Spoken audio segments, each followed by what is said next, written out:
India's Ministry of Defense is now reviewing an IF proposal to buy 114 more Rafale fighters under a Made in India plan.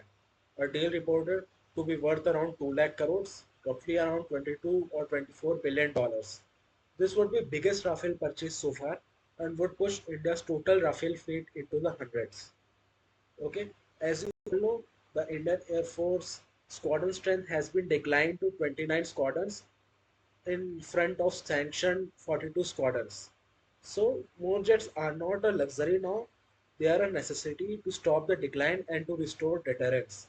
And as we all know, we have some naughty neighbors like Pakistan and China, so we need more jets for deterrence. The proposal would add scale, reduce logistic friction, and give Indian Air Force more common type aircraft to sustain operations. And we all know IF already operates 36 Rafales. The Navy has already ordered 26 Rafale in April, whose delivery will start from 2029. Scaling the fleet makes operational sense.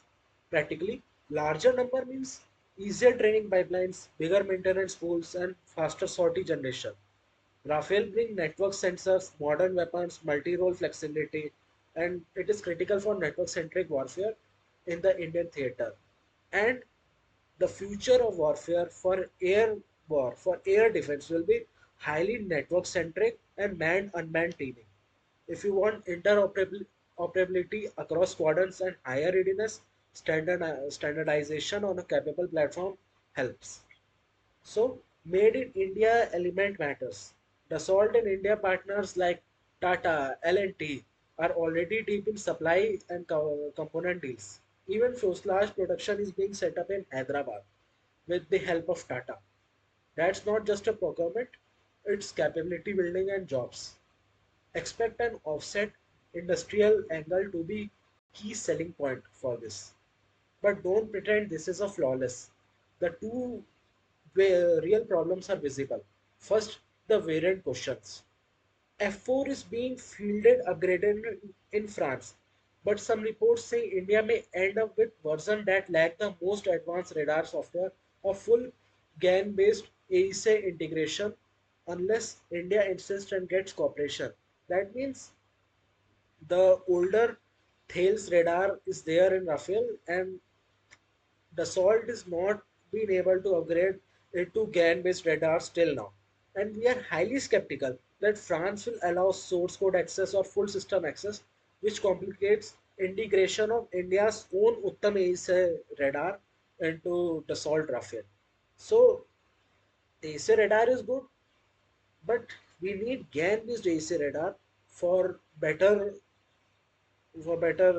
readiness. So these are not some minor technicalities, they are strategic limits on autonomy. And if we are waiting for F4 variants, why we should not end for F5 variant that is which will be having better EW suit, better Spectra electronic warfare suit, and it will have T-Rex M88 Safran engines also. So it would be better than F4 variant. And also the current Indian F3 variant and F4 variant much does not have much they have higher similarities between them. So if you cannot integrate your own radar or weapons cleanly, the jets make black boxes that India can operate but not fully adapt. And we also know we will not be able to integrate our Astra missiles also. So we would be bounded to use costly Nika missiles and Meteor missiles in it. And I think if we are able to integrate BrahMos into Rafale, that would be game changer. But it is highly unlikely as for now. BrahMos A cannot be integrated, but BrahMos next generation variants could be integrated in Rafale. But that's something else deal. We will talking about this on separate video. So that reduces the long-term value of Made in India project and upgrades, custom weapons or local sensor fusion becomes lower, costlier or impossible without vendor cooperation. So reward will be rapid squadron replenishment, modern jets that fit into network warfare and domestic industry growth. as we already have pipelines, logistics, so it would be easier to add Rafales instead of buying some other jets like F-35 or Eurofighter Typhoon is completely different. So we will be not going with Eurofighter 1 or Gripen because we have similar program known as Tejas Mark 2, which is similar somewhat to Gripen. And I'm highly skeptical if we are going to order 114 jets.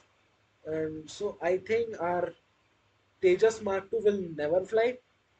It could not be flight. Even the prototype is not released yet. It is highly skeptical. So we have a high risk like spending tens of billions on jets that may not be fully open for Indian upgrades and getting incremental variants that trail Western evolution if France controls the upgrade roadmap. So here is the non-negotiable.